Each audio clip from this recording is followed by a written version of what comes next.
You should have your sheet that says demons and demon possession. We didn't quite get finished with that.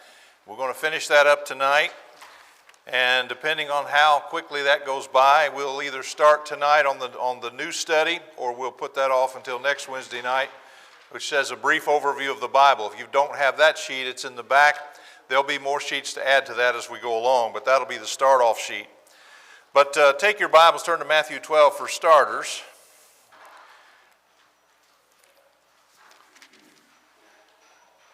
We were talking about demons. It seems like it's been a month since we've had this class. I don't know what all happened. We've had singing and we've had this and that and the other, but it seems like it's been a month since we've been here. So we talked about demons. And what was it that we concluded where demons came from? What was their origin? Anybody remember?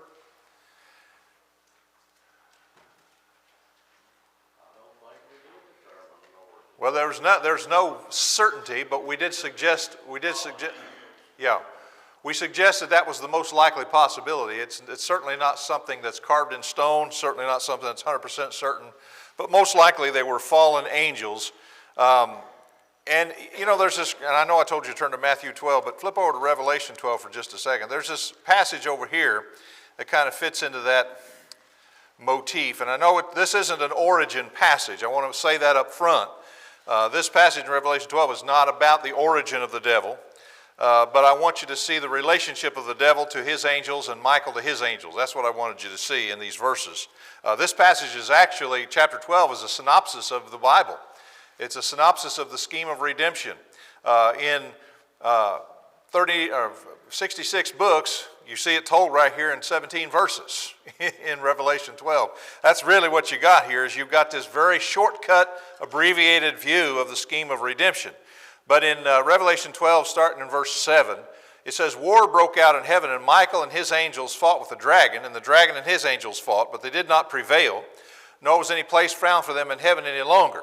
So that great dragon was cast out, that serpent of old called the devil and Satan, who deceives the whole world. He was cast to the earth, and his angels were cast out with him.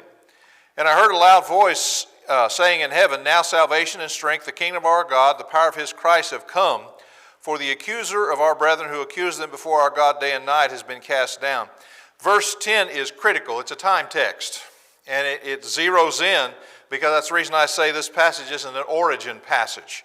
Because this casting out of the dragon is the defeat of the dragon. It's not the origin of the dragon, but the defeat of the dragon. He's cast out, and then verse 10 tells us now that he's been cast out, now salvation has come. So that puts it right at the cross, right at that particular time period. And the kingdom of our God, you can see that in verse 10, salvation, and the kingdom of our God. When did the kingdom come? When Jesus ascended up on high. So that's a time text. So this isn't a origin passage, it's a victory passage. But what I wanted you to see in this passage was that you got this war going on, and it's an age-old war that's been going on for centuries, but you got Michael and his angels. Now, who's Michael? He's an archangel, and he's got his angels. And then you got the dragon and his angels. Well, who's the dragon? That's Satan. So we made the point earlier, remember when we were studying about Satan, that Satan was possibly an archangel. Again, we can't say for certain, but you got Michael and his angels, you got Satan and his angels. Michael's an archangel, very likely, possibly Satan was an archangel, then you got these lesser angels. So when you look at a passage like that, if you correlate the angels with the angels, then it's very possible that these demons were fallen angels. They follow the devil. So they're of the devil, you see.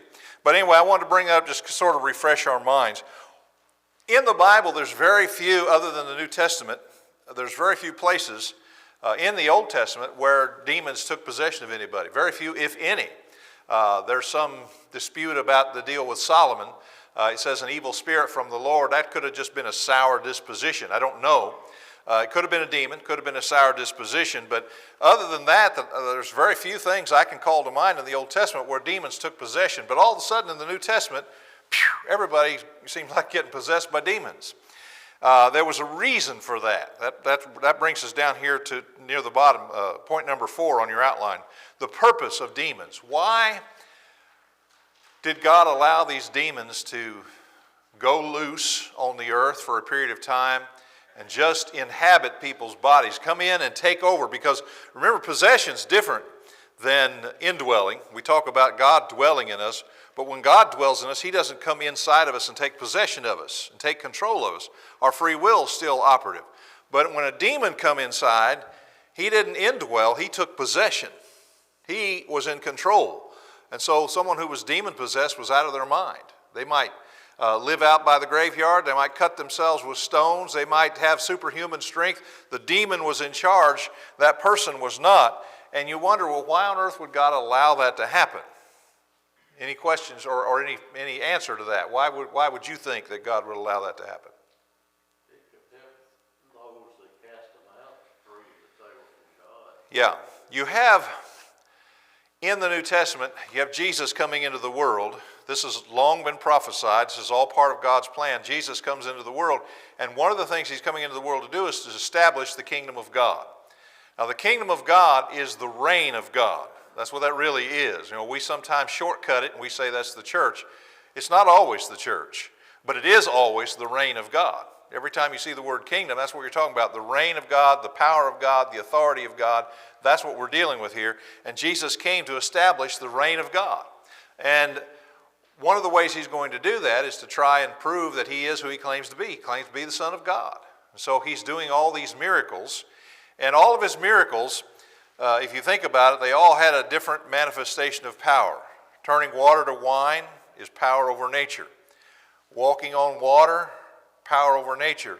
Healing the sick, power over disease. Healing the blind. And so he's manifesting power in all these areas. And the message is, this guy can do anything. He can heal disease. He can walk on water. He can do this. He can do that. Well, what about the devil? Well, here come the demons. And Jesus can cast them out too. So this whole thing was a part of God's plan. He allowed them to have this free reign for a while, the demons, so that when Jesus come, he could prove that he was the Son of God, having power over every aspect of this creation. He controls everything, even the demons. He controls them. And that brings us to Matthew 12. That's why I told you to start there in Matthew 12 with me. And we'll start back in verse 22. One was brought to him, to Jesus, who was demon-possessed, blind, and mute. Now, in this context, the reason he was blind and mute was because he was demon-possessed. Now, that was not always the case. You could be blind and mute without being demon-possessed, but in this case,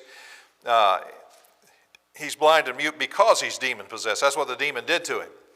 And he healed him so that the blind and mute man both spoke and saw. And the multitudes were amazed, and they said, could this be the Son of David? Now, Son of David is just another way of saying the Messiah. Could this be the Messiah or the Christ? Now, when the Pharisees heard this, they said, this fellow does not cast out demons except by Beelzebub, the ruler of the demons. So Beelzebub, just another name for Satan. He's the ruler of the demons. He has a kingdom. Satan has a kingdom. In his kingdom are demons. In his kingdom are also sinners. But right now we're concerned about the demons. He's the ruler of the demons. But Jesus knew their thoughts, and he said, every kingdom divided against himself is brought to desolation. Every city or house divided against itself will not stand. If Satan casts out Satan, he says, I'm taking your argument and turning it against you.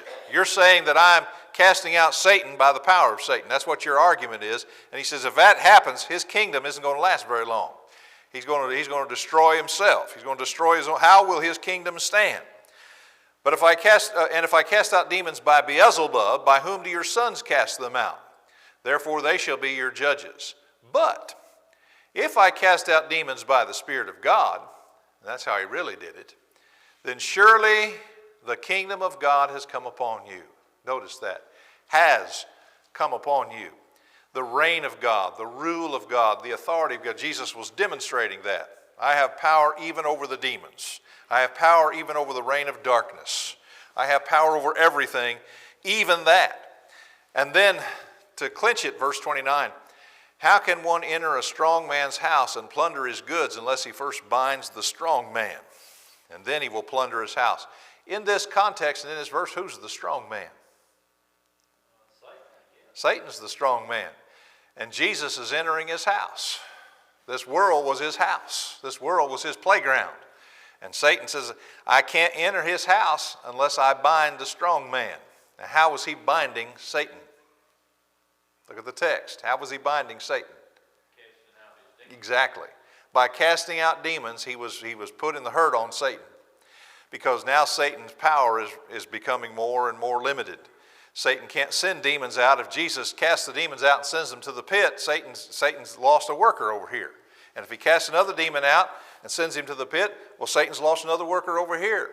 So Jesus is binding the strong man. He's binding the devil by casting out demons. He's restricting the power of the devil. And that will continue not only through the ministry of Jesus, but also the ministry of his apostles. That work of binding Satan, that work of casting out demons will continue through the ministry of the apostles. And that brings us to Mark 16. By the way, anytime you have questions or comments, feel free. We talked about Matthew 17 when the disciples couldn't cast the demons out of the lunatic. Hold that aside. We could do that. I don't have it in my notes, but we could certainly do that. In Mark 16, and this is Mark's account of the Great Commission, we know verse 15 and 16, go into all the world, preach the gospel to every creature. Verse 17, these signs will follow those who believe. In my name they will cast out demons, they will speak with new tongues, they will take up serpents, and if they drink anything deadly, it will by no means hurt them. They will lay hands on the sick and they will recover. Now, our Pentecostal friends read that and they apply it to today. But keep on reading. Notice it's they. Okay, we got to figure out who they are. They will cast out demons. They will speak with new tongues. Keep reading, verse 19. So then, after the Lord had spoken to them, we're still on the they. Who did he speak to? Yeah, his apostles, before he ascended to heaven. That's right. He was received up into heaven and sat down at the right hand of God. And they, the disciples, the apostles, went out and preached everywhere, the Lord working with them and confirming the word. These signs in verse 17, 18 were signs of an apostle. Now, an apostle could do all of those things. Now, an apostle might lay hands on you, and you might be able to do one or two of them. But an apostle could do all of them. These were the signs of an apostle, and among those signs was the power to cast out demons. That's why I said Jesus did it. He started the work while he was here on the earth, and then that work continued through the apostles, binding Satan, casting out demons, robbing him of his power, robbing him of all of his workers, so that his power would be more and more restricted and more limited. And this is all about God showing his superiority over the devil to create faith so that we would believe in him. Now, we'll stop there. And what was your question? Matthew 17, where the disciples couldn't cast out the Okay. demon, the young boy that they called him lunatic. Uh-huh. Matthew 17 and 15, I guess. And I'll read on from there. Okay. Jesus had to cast him out. He said they didn't have enough faith, and that one could only be cast out by prayer and fasting. Yeah. Let's read that whole section there, verse 15. Lord, have mercy on my son. He's an epileptic and suffers severely, for he often falls into the fire and often into the water. And this was the demon doing that to him, causing him to do that. And when I brought him to your disciples, they could not cure him. They didn't have the power. So Jesus answered and said, "O faithless and perverse generation," and he's directing that directly to his apostles because they couldn't cast him out. I'm getting fed up with you guys. I've given you this power and you're not using it.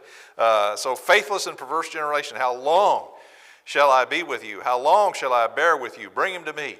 So Jesus is clearly frustrated with his apostles here. And Jesus rebuked the demon and it came out of him. The child was cured from that very hour. Now, I think the Old King James says lunatic. The Greek there is, the reason it says lunatic, moonstruck. The lunar surface, the lunar body. So lunatic means moonstruck. But he was an epileptic. That was a common term for epilepsy in that day and time. And so anyway, back down here, verse 19, his disciples came privately and said, "Why couldn't we cast him out?" And Jesus just lays it out there, because of your unbelief. So remember earlier, you're faithless. How long will I bear with you? Well, it's your unbelief. For assuredly I say to you, if you has faith as a mustard seed, you would say to this mountain, move from here to there, and it will move, and nothing will be impossible for you. However, notice that, this kind does not come out except by prayer and fasting. So this was a particularly potent demon, you might say, and you wasn't just going to cast him out with a word. You were going to have to make some preparation. Prayer, fasting, those are preparatory things he would have to do. We don't know much more about it than what's said here, but Jesus saying it, we have to take him at face value here, that this particular kind of demon was super powerful and was going to require some preparation before you could just cast him out. You're not going to just cast him out with a word, and the disciples needed to learn that too. So this became a lesson for them for later on. I was just wondering if that wasn't really proving that there was nothing beyond Jesus' power. Yeah, well, it certainly does. Yeah, because he was able to do it. They weren't, and he was. And again, that's right. That fits in with my motif that I've been setting up here, that he's come into this world to show his superiority over everything, including even the devil and the devil's minions and the devil's kingdom.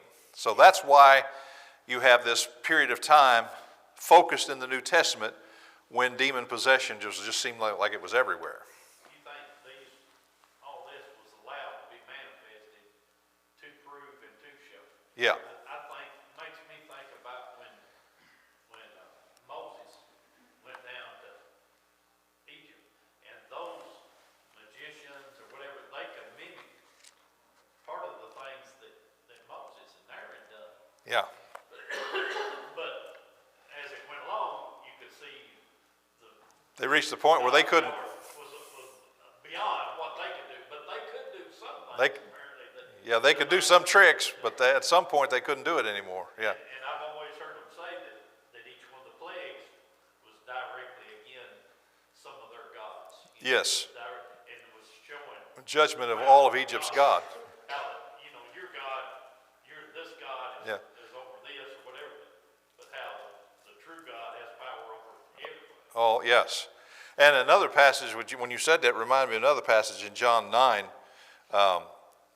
The blind man, Rabbi, who sinned, this man or his parents, that he was born blind? And Jesus said, neither one of them sinned, but that the works of God should be revealed. It was allowed to take place so God could do this miracle.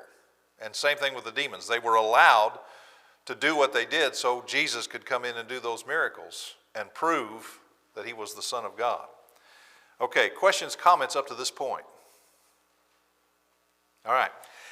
Now, we get down to the nitty-gritty here. Can demons possess people today? I affirm no. I do not think that they can. I think the scriptures will back that up. But you got people that will argue that demons can still possess people today. You still see movies. There's just a movie coming out here pretty soon. I saw it on a commercial on TV the other day about, what was it called? The Pope's Exorcist or something like that. And it looks like a pretty ugly movie. I don't think I want to watch it. But anyway, they're still making movies about it. You still have the charismatic movement, the Pentecostals, the Church of God, Assemblies of God. They all believe in demon possession. And sometimes they even will bring it into the realm of sin. They'll call it like a demon of alcoholism or a demon of drug addiction. And so you're an alcoholic because the demon's got a hold of you, is what they say. Or you're addicted to drugs because the demon's got a hold of you. So you still see people claiming that today. But I don't think the Bible teaches it. I think the Bible says that the demon's possession has ceased. And I'm going to make 3 affirmative arguments here. The first one, and we've already kind of touched on it, Jesus came into the world to destroy and bind Satan. That was his task. As he comes to establish the kingdom of God, part of that mission is casting out demons and proving that his power is superior to the devil. And as he does that, he's binding the strong man in Matthew 12. He's binding Satan. Satan's the strong man. This house, this world was his house. This was his playground. And Jesus comes in. He says, I'm taking over. I'm in charge now. And he starts binding the strong man, casting out demons. And that goes to Matthew 12 that we were reading a while ago. And I'll bring in another passage here that fits in with that, Luke 10. And this too is another passage that gets misconstrued. It's not an origin of Satan passage. It's a victory over Satan passage. And it has to do, it's tied with the casting out of demons. In the context in Luke 10, we have the limited commission. You can see that in verse 1. The Lord appointed 70 others also, and sent them 2 by 2 before his face into every city and place where he himself was about to go. So they go out on the limited commission. And when they come back in verse 17, when they come back from that, the 70 return with joy, saying, Lord, even the demons are subject to it. We have power even over the demons. And listen to Jesus' response. I saw Satan fall like lightning from heaven. This was signifying his defeat. And Jesus is simply saying, because you're doing this work, I see Satan falling. His defeat is imminent. His defeat is coming. He's falling from heaven. He's falling from his perch. And that was his work. And so we have to ask the question, did Jesus fail or not? Or did he succeed? He came to bind Satan. Did he do it or not? And that ties in with the whole thing about demons, because that was a part of that. So I think I would hate to make the argument that Jesus failed and that his apostles failed and the demons are still running around. That would make Jesus a failure. He came to do that very thing. Argument number 2. The demons themselves knew that they didn't have a whole lot of time on the earth. In Matthew chapter 8, verses 28 and 29,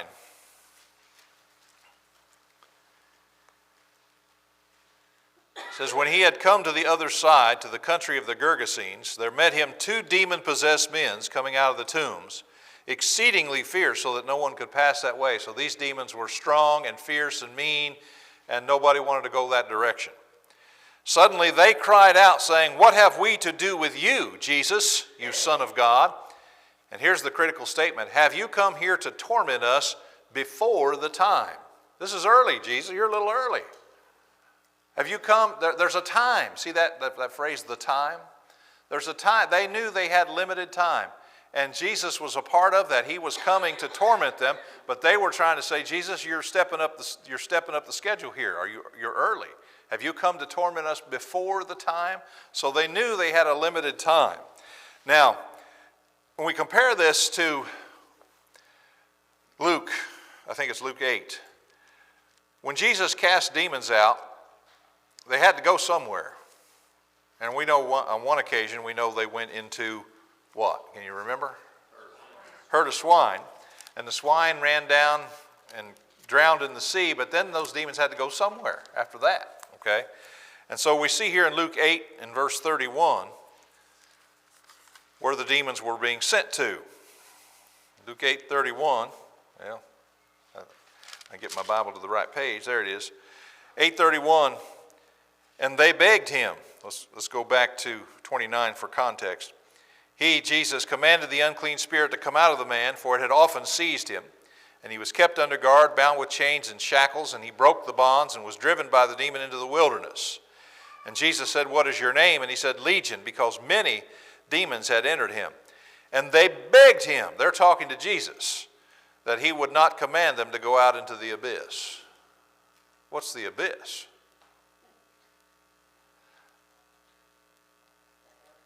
Yeah, that's the pit, the bottomless pit. And so Jesus that's where he would send them. When he cast them out, they were sent to the abyss. And that brings up that passage we looked at a couple of weeks ago.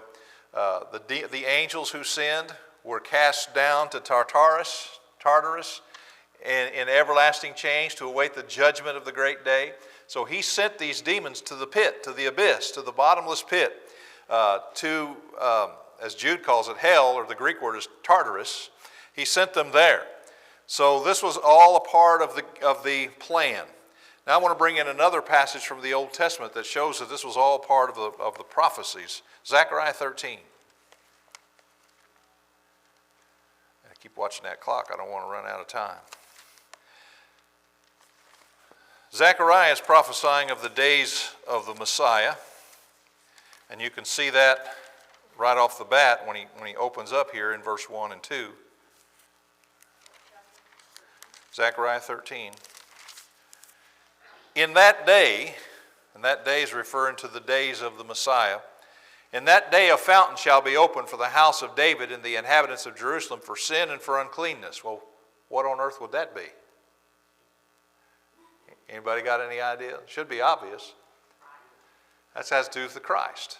So in that day, this is the time of the Messiah. A fountain will be opened for sin and for uncleanness. So we're putting this to a time period here, the time of Jesus.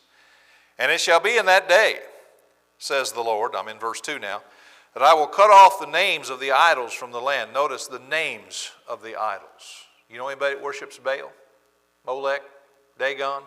Jupiter, Zeus, Hermes. You know anybody that worships them? Their names are gone, relegated to history. I will cut off the names of the idols from the land. They shall no longer be remembered. I will also cause the prophets and the unclean spirit to depart from the land. Did you see that? Look at there. The unclean spirit.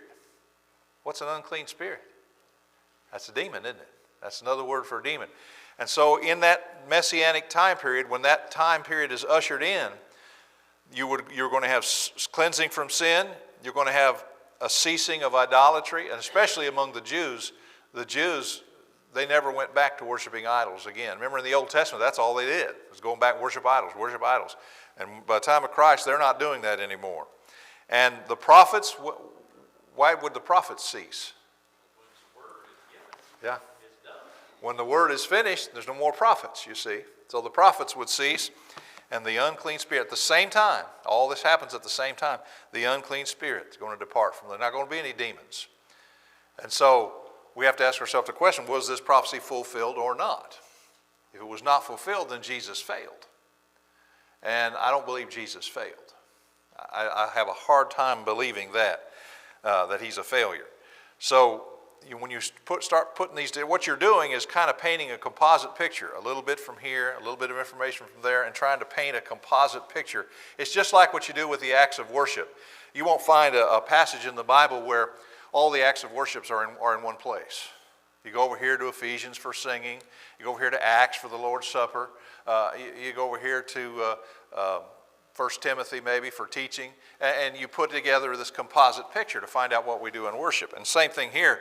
You go into these different places and you're putting together a composite picture to see about the demons. Are they still active? Are they still able to possess people? And when you put all these pieces of the puzzle together, you almost have to conclude that they don't have that kind of power.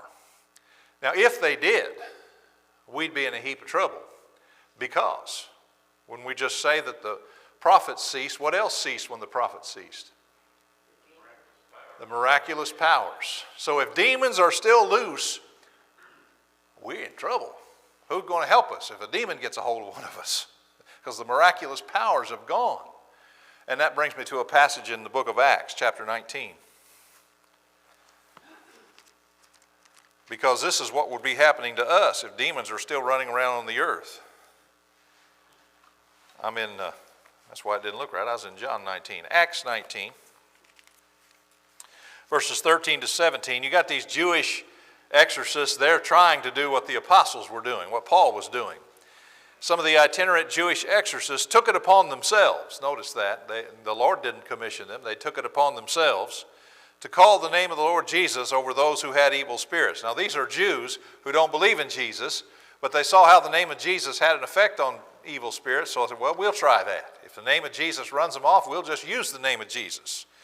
And so they would say, we exorcise you by the Jesus whom Paul preaches, not the Jesus we preach. We don't believe in Jesus, but the Jesus that Paul preaches, we exorcise you. And there were 7 sons of Sceva, a Jewish chief priest, who did this. And the evil spirit answered and said, Jesus I know, and Paul I know, but who are you? That's the boat we'd be in. If there's no miraculous power today, and a demon got the hold of one of us, we're in big trouble here. He'd say, well, Jesus I know and Paul I know, but Lanny Smith, who in the world are you? You can't cast out a demon. Keith Searcy, who are you? You can't cast out a demon. So then the man in whom the evil spirit was leaped on them, overpowered them, and prevailed against them, so they fled out of the house naked and wounded. The demon gave them a good whooping. And this became known to Jews and Greeks. We would be in that same boat today, all of us would, if demons were still running around on the earth. We would have no power to get rid of them because the miraculous powers have ceased. Huh? Yeah, that's what they claim. They'd be like this guy. Yeah, they would. If it was real, it'd be more like this, is what it would be like. But what I think is so funny about, here's these guys, like you make the point, they weren't followers of Jesus. They didn't believe in, they weren't followers of Paul. They didn't, Yeah. They were Judaizing, Yeah. they were Jews. And they're trying to use this, Yeah. something they don't even believe. I mean, that's just. And think about the implications, back to your comment, though, of the Catholic priest. if a Catholic priest was able to cast out a demon, I don't believe that he is, but if he was, then God's putting his stamp of approval on the Catholic Church, isn't he? And look at all the stuff they teach that ain't in the Bible. So that just doesn't add up. They make fraudulent claims about a lot of things, you know. In fact, if you want to be just as an aside here, if you want to be considered a saint in the Catholic Church, you had to have done at least one miracle in your life. Well, we know the miracles have ceased, so how's that going to happen? The point I'm making is they make a lot of bogus claims. Pope so-and-so did a miracle, so we're going to elevate him to sainthood. Well, he didn't do any such miracle. And you're not elevated to sainthood. That's not something taught in the Bible. All Christians are saints in the Bible, not just a special class. So the whole claim on the Catholic Church on a lot of things is very suspect. But let me stop there and see if we got any questions or comments. In Mark, where you read 15, 16, 17, 18. Yeah. Over in the eastern part of the mountains in Kentucky, there used to be holy rollers, we call them. Yeah. That would take up serpents, rattlesnakes. Every once in a while, one of them get bit Make you see it and die. There is nobody on earth today that can prove that they can heal anything. Right. Like Wendy Bagwell, I wonder where they want that next back door at. Get me out of here. I always wondered about that. Yeah. Did they believe that was lost? You know what I Yeah. mean? Yeah. He got bit And he and was, died, yeah. He had no faith in well, He didn't have any faith, and he got bit and died. That's right. Now, I want to throw this in before we quit, and it's the last point number 4 there. Demons can work just like Satan can work providentially. They can't come in and take possession of you, but they can work providentially. And there's passages that support this, and I cited 3 of them there. Ephesians 6:12, and this is where we're told to put on the whole armor of God. And he talks about our enemies in the spiritual realm. Remember, this study is about the spiritual realms. And Ephesians 6:12, we don't wrestle against flesh and blood. Those flesh and blood aren't our enemies, but against principalities and powers and the rulers of the darkness of this age, against spiritual hosts of wickedness in heavenly places.